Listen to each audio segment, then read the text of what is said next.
Hi students, in last lecture we studied about the molecules containing 5 electron pairs. So first we do the revision of that topic. कुछ दिन हमने उन molecules के बारे में पढ़ा था जिसमें क्या होते हैं 5 इलेक्ट्रॉन पेयर प्रेजेंट होते हैं. इसके अंदर हमारे पास 4 टाइप के मॉलिक्यूल आ जाते हैं, दैट इज़ AB5 टाइप का मॉलिक्यूल आ जाता है, AB4L टाइप का मॉलिक्यूल आ जाता है, AB3L2 टाइप का मॉलिक्यूल आ जाता है या फिर AB2L3 टाइप का मॉलिक्यूल आ जाता है. जब क्या था हमारे पास सेंट्रल एटम के आसपास 5 इलेक्ट्रॉन पेयर प्रेजेंट हो, उस दौरान वो नॉर्मल किस ज्योमेट्री को एक्वायर करता है, ट्रायगोनल बायोपिरामिडल ज्योमेट्री को वो एक्वायर करेगा. अगर कहता हमारे पास क्या हो, एक या एक से ज़्यादा बॉन्ड पेयर को हम रिप्लेस कर दें लोन पेयर के साथ, उस दौरान जो नॉर्मल ट्रायगोनल बायोपिरामिडल ज्योमेट्री है वो क्या हो जाती है, डिस्टॉर्ट हो जाती है. उसको हमने एग्जांपल लेके एक्सप्लेन करा था. फर्स्ट हमने ली थी एग्जांपल मॉलिक्यूल की जिसमें क्या होते हैं 4 बॉन्ड पेयर प्रेजेंट होते हैं एंड एक लोन पेयर प्रेजेंट होता है. इसके अंदर हमने सल्फर टेट्राफ्लोराइड मॉलिक्यूल की एग्जांपल लेके इसको डिटेल में डिस्कस करा था. ऐसे हमने पढ़ा था उन मॉलिक्यूल्स के बारे में जिसमें क्या होते हैं 3 बॉन्ड पेयर प्रेजेंट होते हैं एंड 2 लोन पेयर प्रेजेंट होते हैं. इसको हमने क्लोरीन ट्राइफ्लोराइड मॉलिक्यूल की एग्जांपल लेके एक्सप्लेन करा था. ऑल्सो हमने पढ़ा था उन मॉलिक्यूल्स के बारे में जिसमें क्या होते हैं 2 बॉन्ड पेयर प्रेजेंट होते हैं एंड 3 लोन पेयर प्रेजेंट होते हैं. इसको हमने ज़ीनॉन डाइफ्लोराइड की मॉलिक्यूल की एग्जांपल लेके एक्सप्लेन करा था. नेक्स्ट हमने पढ़ा था मॉलिक्यूल्स कंटेनिंग 6 इलेक्ट्रॉन पेयर, उन मॉलिक्यूल के बारे में जिसमें क्या होते हैं 6 इलेक्ट्रॉन पेयर प्रेजेंट होते हैं. कहता है हमारे पास इसको कौन से शो करते हैं, हमारे पास 3 टाइप के मॉलिक्यूल शो करेंगे, दैट इज़ AB6 टाइप का मॉलिक्यूल शो करेगा, AB5L टाइप का मॉलिक्यूल शो करता है, AB4L2 टाइप का मॉलिक्यूल शो करता है. जब कहता है हमारे पास सेंट्रल एटम के आसपास 6 इलेक्ट्रॉन पेयर प्रेजेंट हो, उस दौरान वो नॉर्मल किस ज्योमेट्री को एक्वायर करता है, ऑक्टाहेड्रल ज्योमेट्री को एक्वायर करता है. जबकि कहता है हमारे पास एक या एक से ज़्यादा हम बॉन्ड पेयर को किसके साथ रिप्लेस कर दें, लोन पेयर के साथ रिप्लेस कर दें, उस दौरान जो ज्योमेट्री है ऑक्टाहेड्रल से क्या हो जाती है, डिस्टॉर्ट हो जाती है. इसको हमने एग्जांपल लेके एक्सप्लेन करा था उन मॉलिक्यूल की जिसमें क्या होते हैं 5 बॉन्ड पेयर प्रेजेंट होते हैं एंड एक लोन पेयर प्रेजेंट होता है, जिसको हमने ब्रोमीन पेंटाफ्लोराइड मॉलिक्यूल की एग्जाम्पल लेके डिटेल में डिस्कस करा था. ऐसे हमने पढ़ा था मॉलिक्यूल जिसमें क्या होते हैं 4 बॉन्ड पेयर प्रेजेंट होते हैं एंड 2 लोन पेयर प्रेजेंट होते हैं. इसको हमने ज़ीनॉन टेट्राफ्लोराइड मॉलिक्यूल की एग्जाम्पल लेके डिटेल में डिस्कस करा था. Now we come to today's topic that is valence bond approach of covalent bond. आज हम पढ़ेंगे वैलेंस बॉन्ड अप्रोच को कोवलेंट बॉन्ड के लिए. कहता है हमारे पास जो सिंपल कंसेप्ट है कोवलेंट बॉन्ड का, जब हमारे पास कोवलेंट बॉन्ड की फॉर्मेशन होती है वो कैसे होती है, इलेक्ट्रॉन की शेयरिंग करके होती है. कहता है वहाँ से हमें ऐसा कोई भी क्लू नहीं मिलता कि हमारे पास उसके बीच में कौन सी फोर्सेज है वो ऑपरेट हो रही हैं, कौन सी फोर्सेज उसके बीच में एक्ट कर रही है. कहता है ऑल्सो हमें यहाँ से ये भी कोई रीज़न नहीं मिलता कि हमारे पास जो बॉन्ड डिसोसिएशन इंथैल्पी है ऐसे मॉलिक्यूल के अंदर डिफरेंट क्यों होती है, जब बॉन्ड लेंथ डिफरेंट क्यों होती है. जैसे हम एग्जांपल ले लें हाइड्रोजन एंड फ्लोरीन मॉलिक्यूल की. कहता है हाइड्रोजन एंड फ्लोरीन मॉलिक्यूल दोनों के बीच में क्या होती है, सिंगल कोवलेंट बॉन्ड बनता है. दोनों के बीच में एक कोवलेंट बॉन्ड बनेगा एक एक इलेक्ट्रॉन की शेयरिंग करके. जबकि कहता है हमारे पास होता क्या है, जो हमारे पास हाइड्रोजन और फ्लोरीन मॉलिक्यूल है दोनों में एक एक इलेक्ट्रॉन की शेयरिंग होती है, सिंगल कोवलेंट बॉन्ड की फॉर्मेशन होती है. उसके बावजूद भी बॉन्ड इंथैल्पी की वैल्यू है डिफरेंट आती है दोनों के केस में. ऑल्सो बॉन्ड लेंथ की वैल्यू भी क्या होती है, डिफरेंट होती है. कहता यहाँ से हमें जो सिंपल पिक्चर है कोवलेंट बॉन्डिंग मॉलिक्यूल की वो हमें ये आइडिया नहीं देती है जो पॉली एटॉमिक मॉलिक्यूल्स है, दैट मीन्स जिसमें 2 से ज़्यादा एटम प्रेजेंट है मॉलिक्यूल के अंदर, वो कैसी शेप को एक्वायर करेगा. सिमिलरली कहता है जो वेस्पर थ्योरी है वहाँ से हमें क्या मिलती है, ज्योमेट्री मिल जाती है सिंपल मॉलिक्यूल्स की, बट वो ज्योमेट्री क्या दी है, उसने थ्योरेटिकल ज्योमेट्री के बारे में बताया, उसका कोई प्रूफ नहीं है एक्सपेरिमेंटली. कहता वहाँ से हम उसको एक्सप्लेन नहीं कर सकते. ऑल्सो उसकी जो एप्लीकेशन है उसको लिमिटेड जगह के ऊपर ही क्या कर सकते हैं, अप्लाई कर सकते हैं.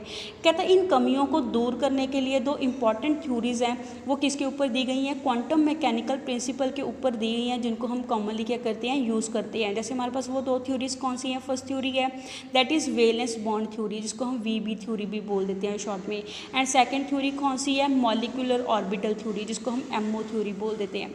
अब हम इन 2 थ्योरीज को डिटेल में डिस्कस करेंगे. फर्स्ट हम डिटेल में डिस्कस करेंगे वैलेंस बॉन्ड थ्योरी को. कहता है जो वैलेंस बॉन्ड थ्योरी है उसको किसने दिया था, हिटलर ने एंड लंदन ने दिया था 1927 के अंदर. कहता उसके बाद उसको इम्प्रूव करा एंड डेवलप करा एल पॉलिंग ने एंड JC साल्टर ने 1931 के अंदर. कहता ये जो वैलेंस बॉन्ड थ्योरी है वो किस बेसिस के ऊपर दी हुई है, on the knowledge of atomic orbital के बेसिस के ऊपर दी है. कहता अगर हमें एटॉमिक ऑर्बिटल के बारे में पता है, इलेक्ट्रॉनिक कॉन्फ़िगरेशन के बारे में पता है, तो वहाँ से हम जो वैलेंस बॉन्ड थ्योरी है उसको आसानी से समझ सकते हैं. कहता यहाँ पे हमें कौन सा क्राइटेरिया फॉलो करते हैं, जो एटॉमिक ऑर्बिटल है उनके बीच में क्या होती है, ओवरलैपिंग शो होती है, जिसके कारण जो मॉलिक्यूल है वो क्या हो जाता है, स्टेबल हो जाता है. कहते हैं वेलेस बॉन्ड थ्योरी के अंदर हम कुछ चीज़ें एज्यूम करके चलते हैं, कुछ चीज़ों को मान के चलते हैं। जैसे फर्स्ट थिंग कौन सी है, that is atom do not lose their identity. Even कहता है जब हमारे पास मॉलिक्यूल की फॉर्मेशन हो जाती है, जब दो एटम मिलके आपस में मॉलिक्यूल बनाएंगे, उस दौरान जो एटम है, हर एक एटम की अपनी जो पहचान है मॉलिक्यूल बनने के बाद भी ख़त्म नहीं होती है।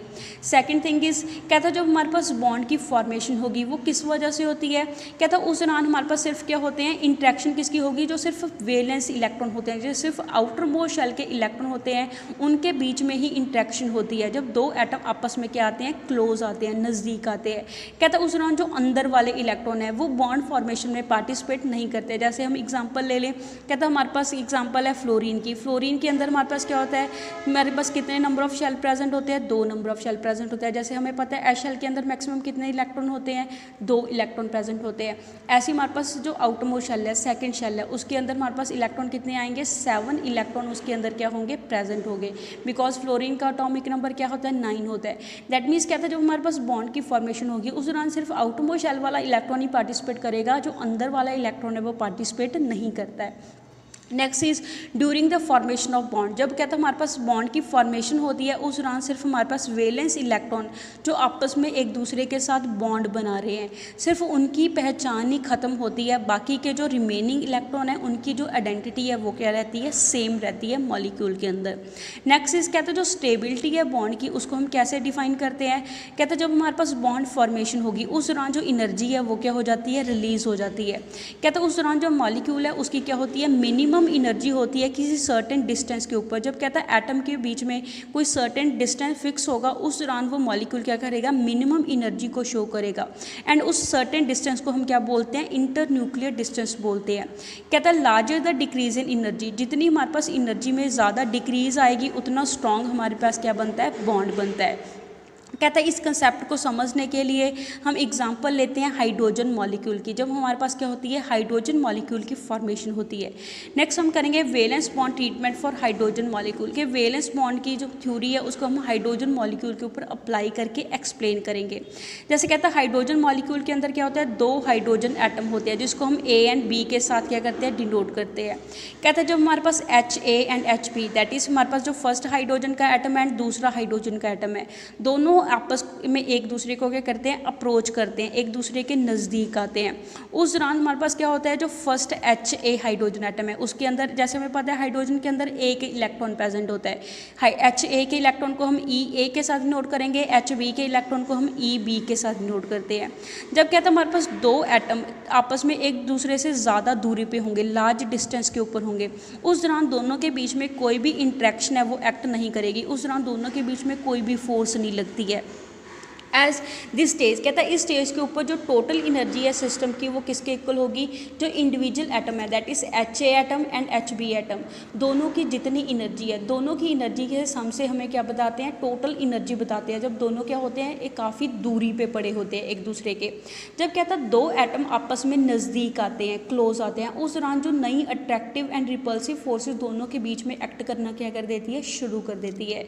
नेक्स्ट इज कहता है beside the attraction of nucleus and one atom and its own electron. जैसे हमारे पास क्या होता है, अट्रैक्टिव फोर्सेस किसके बीच में लगती है, जैसे एक एटम का न्यूक्लियस एंड उसी का इलेक्ट्रॉन, उसके बीच में अट्रैक्टिव फोर्सेस लगेगी। ऑल्सो दूसरे एटम का न्यूक्लियस एंड दूसरे एटम का हमारे पास इलेक्ट्रॉन, उसके बीच में क्या लगती है, अट्रैक्टिव फोर्सेस लगती है। कहता है अट्रैक्टिव फोर्सेस के साथ साथ हमारे पास रिपल्सिव फोर्सेस भी यहाँ पे क्या करती हैं, एक्ट करना शुरू कर देती है। जैसे फर्स्ट हम डिस्कस करेंगे अट्रैक्टिव फोर्सेस को, कि हमारे पास कितनी अट्रैक्टिव फोर्सेस लगती है जब 2 हाइड्रोजन एटम आपस में नज़दीक आते हैं। कहते हैं जो अट्रैक्टिव फोर्सेस ऑपरेट होती है electron of atom A and nucleus of atom B के बीच में। जैसे हमारे पास फर्स्ट अट्रैक्टिव फोर्स कौन सी लगेगी, कि हमारे पास फर्स्ट का इलेक्ट्रॉन दूसरे एटम के न्यूक्लियस को क्या करता है, अट्रैक्ट करता है। ऐसे हमारे पास दूसरे एटम का इलेक्ट्रॉन फर्स्ट एटम के न्यूक्लियस के बीच में क्या लगेगी, अट्रैक्टिव फोर्सेस लगेगी। जैसे यहाँ पे हमें शो करी हुई है। जैसे नॉर्मल इंटरेक्शन कौन सी होती है, एक तो फर्स्ट का हमारे पास जो अपना न्यूक्लियस है, HA का न्यूक्लियस है, वो अपने ही इलेक्ट्रॉन को क्या करता है, अट्रैक्ट करता है। ऐसे ही हमारे पास दूसरी क्या लगती है, जो दूसरा एटम है वो अपने इलेक्ट्रॉन को क्या करता है, अट्रैक्ट करता है। तो कहता है यहाँ पे जब दोनों आपस में नज़दीक आए हैं तो नई इंटरेक्शन कौन सी शुरू हुई है हमारे पास, कि हमारे पास जो सेकंड एटम है उसका न्यूक्लियस फर्स्ट एटम के इलेक्ट्रॉन को अपनी तरफ को अट्रैक्ट करेगा। ऑल्सो हमारे पास जो फर्स्ट एटम का न्यूक्लियस है वो दूसरे एटम के इलेक्ट्रॉन को अपनी तरफ को क्या करता है, अट्रैक्ट करता है, जिसके कारण जो हमारे पास नई अट्रैक्टिव फोर्सेस है वो कितनी आई हैं, 2 अट्रैक्टिव फोर्सेस यहाँ पे हमें शो हो रही है। यहाँ पे कहते हैं जो डॉटेड लाइन है, डॉटेड लाइन किसको शो करती हैं, पुरानी फोर्सेस को शो करती हैं जब दोनों आपस में नज़दीक नहीं आए हैं। कहता है यहाँ पे जो न्यू फोर्सेस है उसको सॉलिड लाइन के साथ डिनोट करा हुआ है। न्यू फोर्सेस मीन्स जब दोनों आपस में क्या आ जाते हैं, एक दूसरे के नज़दीक आ जाते हैं। कहता है यहाँ पे अट्रैक्टिव फोर्सेस को शो करा हुआ है। ऐसे कहता है जो रिपल्सिव फोर्सेज होती है, रिपल्सिव फोर्सेज कौन सी होती हैं, जब कहता है हमारे पास दोनों एक दूसरे को रिपल करेंगे। रिपेल जब क्या कैसे करते हैं, जब दोनों क्या होते हैं, सेम चार्जेस होते हैं। जैसे हमारे पास कौन सी शो होगी, जैसे फर्स्ट एटम का न्यूक्लियस दूसरे एटम के न्यूक्लियस दोनों के बीच में पॉजिटिव चार्ज है, दोनों आपस में क्या करेंगे, रिपल्शन शो करेंगे। ऑल्सो फर्स्ट एटम का इलेक्ट्रॉन दूसरे एटम के इलेक्ट्रॉन को रिपल्शन शो करेगा। दैट मीन्स हमारे पास टोटल जो रिपल्सिव फोर्सेज है वो कितनी शो हो रही हैं, 2 रिपल्सिव फोर्सेज शो हो रही है। दस कहता है जब हम सभी का सम अप करते हैं तो अट्रैक्टिव फोर्सेज हमारे पास कितनी आती हैं, 4 टाइप की अट्रैक्टिव फोर्सेज आती हैं। 4 टाइप की कौन सी होती हैं, जैसे हमारे पास यहाँ पे शो करा हुआ है कि फर्स्ट का न्यूक्लियस फर्स्ट के इलेक्ट्रॉन को अट्रैक्ट करता है, ऐसी सेकंड का न्यूक्लियस सेकंड के इलेक्ट्रॉन को अट्रैक्ट करता है। दूसरी टाइप की कौन सी लगती है, फर्स्ट का न्यूक्लियस दूसरे के इलेक्ट्रॉन को अट्रैक्ट करता है एंड सेकंड का न्यूक्लियस फर्स्ट के इलेक्ट्रॉन को अट्रैक्ट करता है। टोटल हमारे पास अट्रैक्टिव फोर्सेस कितनी होगी हैं, 4 होगी हैं, 2 पुराने वाली 2 नई वाली। ऐसी रिपल्सिव फोर्सेस कितनी होती हैं, 2 टाइप की होती है। दैट इज़ एक का इलेक्ट्रॉन दूसरे के इलेक्ट्रॉन को रिपेल करेगा, ऐसी एक का न्यूक्लियस दूसरे के न्यूक्लियस को क्या करता है, रिपल्शन शो करता है। तो टोटल रिपल्सिव फोर्सेस यहाँ पे कितनी है, 2। कहता है यहाँ से हमें क्या पता चलता है, जो अट्रैक्टिव फोर्सेस क्या करती हैं, 2 एटम को नज़दीक लेके आती हैं, जबकि रिपल्सिव फोर्सेस क्या करती हैं, 2 एटम को दूर करती है आपस में। कहता है यहाँ से हमें क्या ऑब्जर्व हो रहा है, एक्सपेरिमेंटली कहता है यहाँ पे हमारे पास जो अट्रैक्टिव फोर्सेस है वो ज़्यादा होती हैं as comparison to repulsive forces के। तो जिसके कारण हमारे पास 2 एटम आपस में एक दूसरे को जब अप्रोच करते हैं उस दौरान जो पोटेंशियल एनर्जी सिस्टम की वो डिक्रीज हो जाती है, एज रिजल्ट वो क्या हो जाता है, स्टेबल हो जाता है। कहता जब 2 एटम आपस में एक दूसरे के क्या आएंगे, नज़दीक आएंगे। एज कहता जब 2 एटम आपस में नज़दीक आना शुरू हो जाते हैं, नज़दीक आते रहते हैं, उस दौरान जो सिस्टम है वो और ज़्यादा स्टेबल होता रहता है। बिकॉज उस दौरान जो हमारे पास पोटेंशियल एनर्जी है वो क्या होती रहती है, डिक्रीज होती रहती है। अल्टीमेटली कहता है एक ऐसी स्टेज आती है जिस दौरान जो टोटल फोर्स ऑफ अट्रैक्शन है वो किसके साथ बैलेंस हो जाती है, फोर्स ऑफ रिपल्शन के साथ बैलेंस हो जाती है। उस दौरान जो सिस्टम की क्या होती है, मिनिमम एनर्जी आ जाती है, जिसको हमने 21.C में शो करा हुआ है। जैसे यहाँ पे हमें 21C में शो करा हुआ है। कहता है जब यहाँ पे क्या शो करा है, जब दोनों दूरी पे होते हैं, दूरी पे होने के कारण दोनों के बीच में कोई इंटरेक्शन एक्ट नहीं करती। बट नेक्स्ट फिगर में हमें क्या शो करा है, दोनों आपस में एक दूसरे को क्या करते हैं, अप्रोच करते हैं। उस दौरान दोनों के बीच में इंटरेक्शन क्या होनी हो जाती है, शुरू हो जाती है। ऐसे ही C फिगर में हमें क्या शो करा है, जब दोनों में force of attraction and force of repulsion balance हो जाती है उस दौरान दोनों के बीच में बॉन्ड बन जाता है। एज ए रिजल्ट कहता है वहाँ पे क्या हो जाती है, एनर्जी है वो क्या हो जाएगी, मिनिमम हो जाएगी एंड स्टेबिलिटी है वो क्या हो जाती है, मैक्सिमम हो जाती है। यहाँ पे हमें potential energy and inter nuclear distance के बीच में ग्राफ ड्रॉ करा है। कहता है यहाँ पे क्या शो हो रही है, रिपल्शन शो हो रही है, मीन्स यहाँ पे स्टेबिलिटी है वो क्या है, लेस है। कहता है जैसे जैसे इंटर न्यूक्लियर डिस्टेंस इंक्रीज होता जाएगा वैसे वैसे हमारे पास जो पोटेंशियल एनर्जी है फर्स्ट क्या होगी, हमारे पास डिक्रीज होगी, उसके बाद वापस क्या होनी शुरू हो जाती है, इंक्रीज होनी शुरू हो जाती है।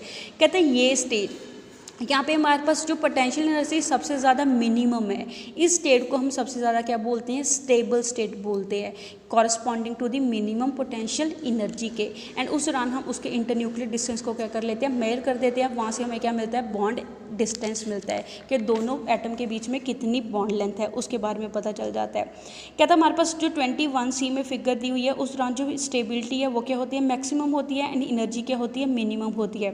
इस स्टेज के ऊपर 2 हाइड्रोजन एटम है, उनको हम क्या बोलते हैं, बॉन्डेड बोलते हैं। दोनों एटम आपस में एक दूसरे के साथ बॉन्ड बना के स्टेबल मॉलिक्यूल बना देते हैं एंड दोनों के बीच में जो डिस्टेंस है उसको R0 के साथ डिनोट करते हैं, जिसको हम क्या बोलते हैं, उसकी बॉन्ड लेंथ बोलते हैं। कहता है हाइड्रोजन मॉलिक्यूल के लिए जो डिस्टेंस होता है 2 हाइड्रोजन एटम के बीच में corresponding to the minimum energy state वो कितना होता है, 74 पिकोमीटर की बॉन्ड लेंथ शो करेगा। कहता है जो पोटेंशियल एनर्जी है इस सिस्टम की 2 एटम के लिए, जब दोनों को आपस में एक दूसरे के नज़दीक लेके आते हैं कहता उसको फिगर नंबर 22 में यहाँ पे हमें शो करा हुआ है। कहता यहाँ पे जो हमारे पास पोटेंशियल एनर्जी डायग्राम इसको हम बोलते हैं।